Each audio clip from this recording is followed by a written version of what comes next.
ನನಗೆ ಕಾರ್ತಿಕ್ ಅವರ ಒಂದು ರೀಸನ್ ಮತ್ತೆ ಅವರ ಒಂದು ಅಲ್ಲಿ ಮಾಡಿದಂಥ ನಾಮಿನೇಷನ್ ತುಂಬಾನೇ ಐ ಥಿಂಕ್ ಒಂದು ಕೋಪ ಕೂಡ ಬರ್ತಾ ಇತ್ತು, ಒಂದು ನೋವು ಕೂಡ ತಂದಂತ ಇದು. ಯಾಕಂದರೆ ಒಬ್ಬ ಸ್ಪೋರ್ಟ್ಸ್ ಮ್ಯಾನ್ ಸ್ಪಿರಿಟಲ್ಲಿ ಹೋಗೋದಾದರೆ ಅವ್ರು ನನ್ನ ಒಳಗಡೆಯಿಂದ ಅಪ್ರಿಷಿಯೇಟ್ ಮಾಡ್ತಾರೆ, ನನ್ನ ವರ್ಕು ಪ್ಲಸ್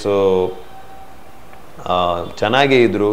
ಬಟ್ ಇಲ್ಲಿ ಗೇಮಿಂದ ಹೊರಗಡೆ ಹಾಕುವಂಥ ಒಂದು ಪರಿಸ್ಥಿತಿ ಬಂದಾಗ ನನಗೆ ಇನ್ನೂ ಗೇಮ್ನೇ ತಿಳ್ಕೊಂಡಿಲ್ಲ, ಓವರಾಲ್ ಮನೆಯಲ್ಲಿ ಅವರು ಇನ್ನೂ ಕನ್ಫ್ಯೂಸ್ ಇದ್ದಾರೆ ಅಂತ ಹೇಳಿದ್ದು ನನಗೆ ತುಂಬಾ. ಯಾಕಂದರೆ ಆ ಪಾಯಿಂಟಲ್ಲಿ ನಾನು ಆಲ್ಮೋಸ್ಟ್ ಐ ಥಿಂಕ್ ನನ್ನನ್ನು ನಾನು ತಿಳಿದುಕೊಂಡು ಚೆನ್ನಾಗಿ ಹೋಗ್ತಾ ಇದ್ದೆ. ಸೊ ನನಗನ್ನಿಸ್ತು ಫೇರ್ ಅಲ್ಲ. ಪ್ಲಸ್ ಕಾರ್ತಿಕ್ ಅವರಿಗೆ ಎಲ್ಲೋ ಒಂದು ಕಡೆ ಇನ್ಸೆಕ್ಯೂರಿಟಿ ಡೆಫಿನೆಟ್ ಆಗಿತ್ತು ಅಂತ ಫಸ್ಟಿಂದ ನೋಡ್ತಾ ಬಂದಿದ್ದೀನಿ. ಈ ವಿಚಾರದಲ್ಲಿ ಇನ್ಸೆಕ್ಯೂರಿಟಿ ಇತ್ತು, ಅದಕ್ಕೋಸ್ಕರ ನನ್ನ ನಾಮಿನೇಟ್ ಮಾಡಿದ್ದಾರೆ ಅಂತ. ಸೊ ಇನ್ನೊಂದು ನಮ್ರತ ಯೂಶ್ವಲಿ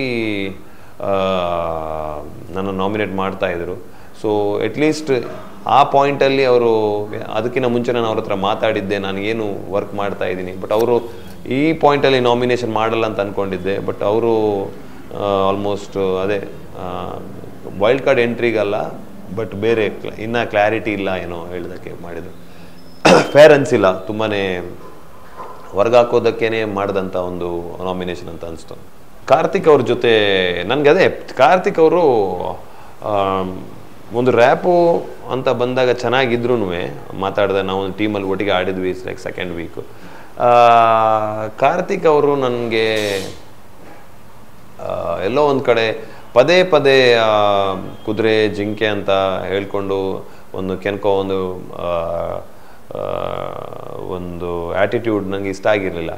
ಒಂದು 2-3 ಸರಿ ಹೇಳಿದ್ದೆ ಕೂಡ ಅವ್ರಿಗೆ, ಈ ಥರ ಹೇಳಬೇಡಿ, ನನ್ನ ಹೆಸರು ಅಸ್ತಿಕ್ ಅವಿನಾಶ್ ಶೆಟ್ಟಿ ಅಂತ ಇದೆ, ನಿಮಗೆ ಅಸ್ತಿಗೂ ಕರಿಬೋದು, ಅವಿನಾಶು ಕರಿಬೋದು, ಅಥವಾ ಅವಿನೂ ಕರಿಬೋದು, ಅಥವಾ ಶೆಟ್ರೆ ಅಂತಲೂ ಕರಿಬೋದು. ಬಟ್ ಇದು ಬೇಡ, ಫನ್ನಿಗೆ ಅಂತ ಮಾಡಿದಂಥ ಟಾಸ್ಕ್ ಏನಿದೆ ಅದರಲ್ಲಿ ಮಾಡೋಣ ಟಾಸ್ಕ್, ಅದನ್ನು ನಾನು ಮಾಡಿದ್ದೀನಿ.